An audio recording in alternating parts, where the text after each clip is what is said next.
Alors bonjour à tous, je suis aujourd'hui avec Johan Rimok, qui est avocat au barreau de Bruxelles. Bonjour Johan.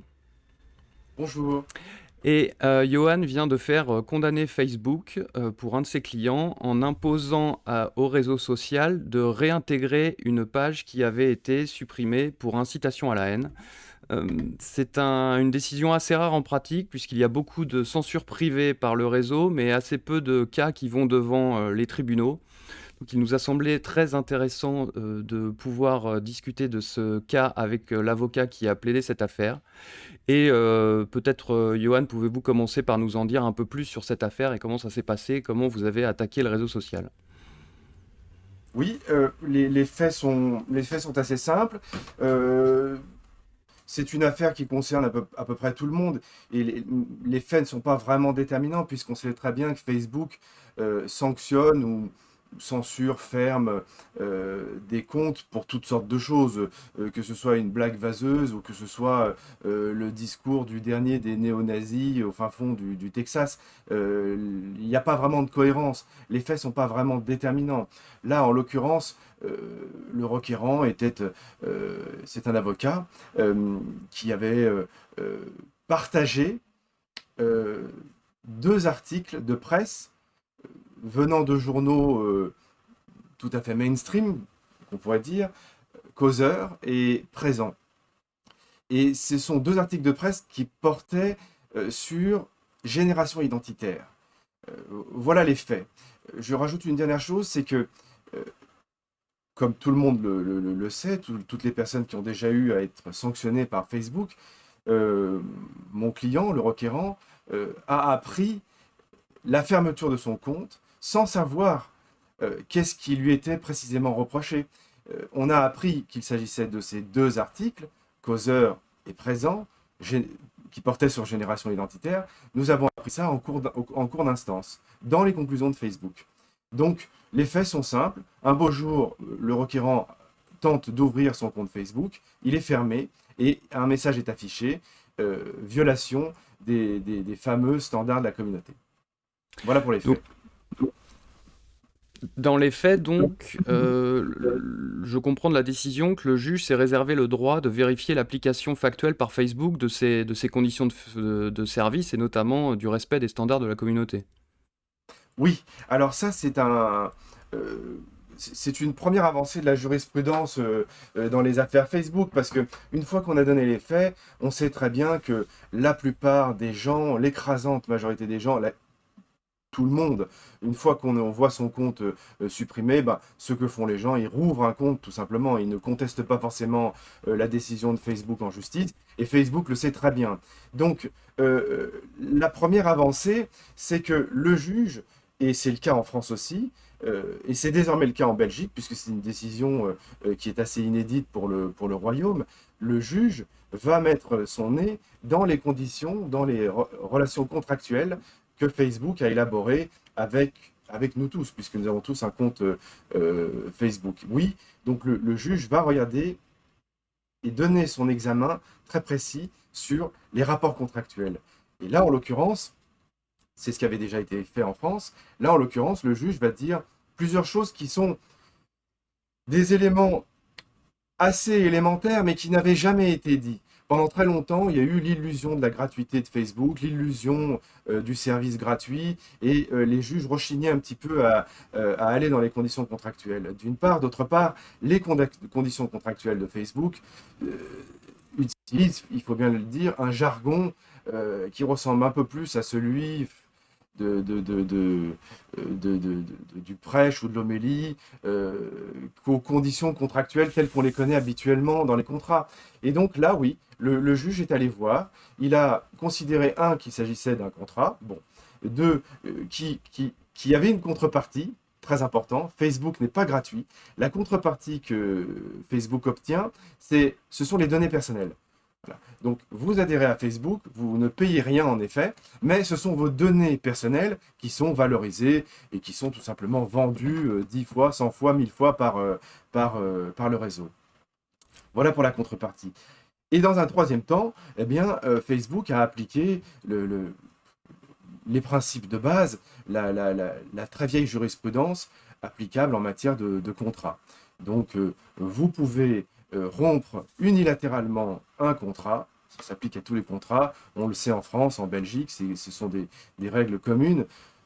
On peut rompre unilatéralement un contrat si le co-contractant a commis une faute sérieuse, mais la rupture est toujours faite aux risques et périls de celui qui la décide.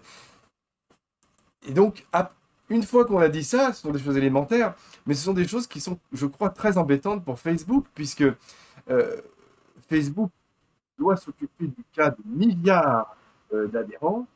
Jusqu'à présent, il s'en occupe, pour ceux qui décident de sanctionner, en envoyant un simple message, vous avez violé les standards de la communauté, point à la ligne, et c'est terminé, le compte est fermé. Mais à partir de maintenant, il va falloir, selon cette décision, et selon des décisions qui ont déjà été rendues en France, dire précisément quelle publication pose problème, ou a motivé la décision de Facebook de fermer le compte, et expliquer pourquoi.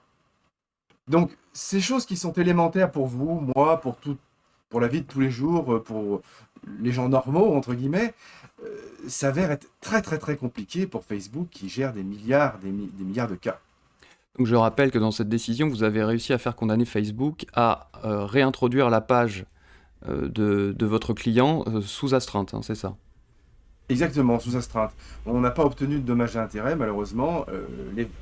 Les juridictions françaises en donnent, en attribuent, en octroient, mais en Belgique, pas encore. Cela dit, Facebook a été condamné à restituer, à rouvrir, à réactiver la page d'Eric Cusa, c'est-à-dire le requérant.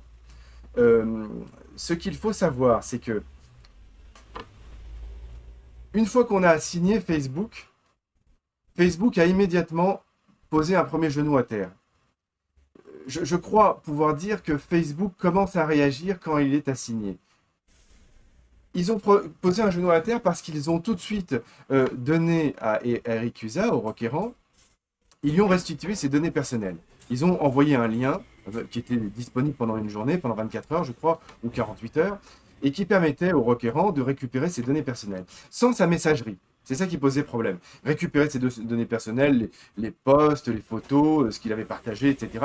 Mais pas la messagerie. Et la messagerie peut poser problème puisque tout le monde se sert de Facebook, de Messenger, comme une messagerie, comme une correspondance. Et on sait très bien que c'est plus ni forcément amical, ni forcément privé. Ça peut très bien être professionnel et servir à plusieurs de ces dimensions. Donc, dans un premier temps, ce qui était très intéressant, c'est qu'en cours de route, Facebook a proposé au requérant d'abandonner le procès, en contrepartie de quoi il restituait une partie des données personnelles. Nous avons refusé, et là Facebook a été condamné par le juge à réactiver la page, restituer l'intégralité des données personnelles, Messenger compris, à Eric Cusa, au requérant. Alors dans ces décisions aussi, ce qui est intéressant, c'est que le tribunal revient sur des articles qui sont simplement partagés par des utilisateurs sans commentaire. Là, vous avez dit que c'était des articles de presse, en l'occurrence des articles de presse qui traitaient de génération identitaire. Donc on voit que dans certains cas, Facebook se permettait, ou se permet toujours d'ailleurs, de désactiver des comptes alors qu'on publie des articles de presse de mainstream, comme vous le dites, et sur des sujets que Facebook considère comme interdit, alors même que l'article en lui-même n'incite pas forcément à la haine. Qu'est-ce qu'a dit le tribunal belge sur ce point précis ? Oui, alors ça c'est vraiment le point fondamental. En vérité, derrière tout ça, pointe la liberté d'expression. En fait, l'énorme problème, c'est la liberté d'expression. Moi qui suis un petit peu spécialisé dans cette matière et qui connais un peu les questions de liberté d'expression, j'y suis très sensible. Et en tant qu'avocat, quand vous me dites liberté d'expression, pour schématiser un petit peu, moi j'entends droit pénal. C'est-à-dire que la liberté d'expression, c'est une liberté fondamentale. En droit, quand on dit qu'il y a une liberté fondamentale, automatiquement, eh ben, on lui confère une protection pénale. C'est-à-dire qu'un juge civil, le tribunal de grande instance, le tribunal de première instance, ne peut pas, normalement, ne doit pas se mêler de liberté d'expression. C'est une question qui appartient aux tribunaux correctionnels. Et pourquoi aux tribunaux correctionnels? Parce qu'évidemment, il y a toutes sortes de protections supplémentaires, toutes sortes de garanties qui sont octroyées et qui n'existent pas devant les tribunaux civils. Et donc, oui, l'essentiel de l'effort de Facebook, c'était très, très intéressant, l'essentiel de l'effort de Facebook consistait à nous expliquer que le requérant partageait des informations nauséabondes qui violaient les standards de la communauté, standards qui prônent la gentillesse, la bienveillance, la bonne volonté, la bonne foi, etc. Et en fait, Facebook et le tribunal étaient un petit peu coincés. Facebook était coincé parce que la liberté d'expression appartient au juge pénal. Le tribunal était coincé parce que Facebook a fait de la liberté d'expression un article de ses conditions contractuelles. Facebook vous dit, Facebook est propriétaire du débat public. Les réseaux sociaux, Facebook, Instagram, Twitter, sont propriétaires du débat public. Il n'y a plus de débat public en dehors des réseaux sociaux. Ça, c'est un fait. Vous pouvez organiser un meeting, vous pouvez organiser un débat dans un café. Ça ne sert absolument à rien si ce meeting ou ce débat ne sont pas rediffusés par YouTube, Facebook, etc. Le débat public, en 2022, de facto, appartient aux réseaux sociaux. Et donc, il fallait que le juge dise à Facebook, vous ne pouvez pas vous occuper de liberté d'expression, mais en même temps, le juge ne peut pas... il faut une loi en vérité. Hein. Le juge ne peut pas tout faire. Donc, la vraie question derrière tout ça, c'est celle de la liberté d'expression. Et d'ailleurs, la décision qui a été rendue par le tribunal du Brabant wallon reste autant que possible sur les questions, vous l'aurez remarqué, contractuelles. C'est-à-dire qu'ils abordent très peu l'angle liberté d'expression, alors que c'était toute la défense du requérant. Facebook disait, vous avez partagé un article qui concernait génération identitaire et vous en avez fait l'éloge et vous en avez fait le soutien, vous en avez fait la promotion. Et là, le juge est allé à fond dans les faits, a pris les articles qui étaient épinglés et a analysé les deux articles et a constaté qu'en fait, non, le requérant n'avait pas fait la promotion de génération identitaire. Le requérant s'était borné à partager un article d'actualité. Génération identitaire a défrayé la chronique ces derniers temps. Tout le monde en a parlé. Bon, alors il a partagé des articles de causeur et de présent, qui étaient des articles qui en effet critiquaient les décisions judiciaires qui avaient été rendues à l'époque. Mais enfin, le requérant ne faisait pas la promotion de génération identitaire. Donc le tribunal a constaté ça et a reproché à Facebook, toujours dans le cadre contractuel, d'avoir rompu le contrat de manière abusive. Et quand on rompt le contrat de manière abusive, il n'y avait pas de promotion de génération identitaire, il n'y avait pas d'éloge de génération identitaire. Vous avez donc abusé de votre droit de rompre le contrat, et c'est donc une faute contractuelle. D'accord, très bien. Alors, ce qui est intéressant aussi, c'est qu'en lisant cette décision, on se rend compte, par exemple, que dans les décisions de Facebook, il est interdit de se moquer du concept d'incitation à la haine. Donc, on voit quand même que Facebook va assez loin dans le contrôle des contenus publiés sur sa plateforme. Alors, au-delà de la décision que vous avez obtenue, qui est très importante en l'espèce, est-ce que, pour aller plus loin, il ne faudrait pas, selon vous, vous avez dit que Facebook détient le débat public, ne faudrait-il pas interdire à Facebook de censurer les comptes à partir du moment où les messages qui sont publiés respectent la législation nationale sur la liberté d'expression? Ah bah oui, mais ça c'est évidemment encore une fois le cœur du cœur. Moi, mon avis peut paraître un petit peu radical, mais je pense qu'il n'y a pas d'autre solution. Je pense que Facebook, Instagram, Twitter ne devraient pas avoir le moindre droit de restreindre le moins possible la liberté d'expression.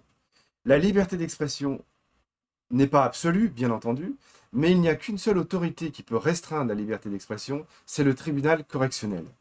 Donc, pour moi, Facebook n'a rien à dire. Si vous voulez, si par exemple vous prenez un néo-nazi du fin fond je sais pas moi, d'un État américain ou du fin fond d'une contrée européenne qui étale son discours abject sur un réseau social. Dans ma conception des choses, c'est évidemment très condamnable, mais Facebook n'a pas le droit de restreindre. Facebook doit signaler ces éléments au procureur, donner le cas échéant les adresses IP, les données qu'il détient au sujet de cet individu, mais il doit transmettre ça au procureur pour que le procureur le poursuive et que le tribunal correctionnel le condamne. C'est comme ça que les choses ont fonctionné depuis la nuit des temps. On est tout à fait dépassé parce que il y a les réseaux sociaux et que ces plateformes se sont appropriées de facto énormément d'éléments, mais pour moi, on ne touche pas, la seule autorité qui peut toucher à la liberté d'expression, c'est le tribunal correctionnel. Il peut la restreindre, il peut condamner les personnes qui abusent de cette liberté à des dommages et intérêts, à des peines de prison avec sursis. On voit que c'est très bien, on voit que ça se produit très souvent en France en tout cas. Mais voilà, pour moi, Facebook et les réseaux sociaux n'ont pas le droit de toucher à la liberté d'expression des personnes. C'est très clair et je pense qu'on va arrêter l'interview sur sur cette déclaration, même si on voit bien que l'Union européenne, avec ses projets de directive, aurait plutôt tendance à imposer à Facebook une censure préventive, une censure privée, plutôt que de leur interdire de censurer des propos qui sont pourtant parfaitement légaux dans les pays de l'Union européenne. Merci beaucoup, Oui, Yohan Rimok. je vous en prie.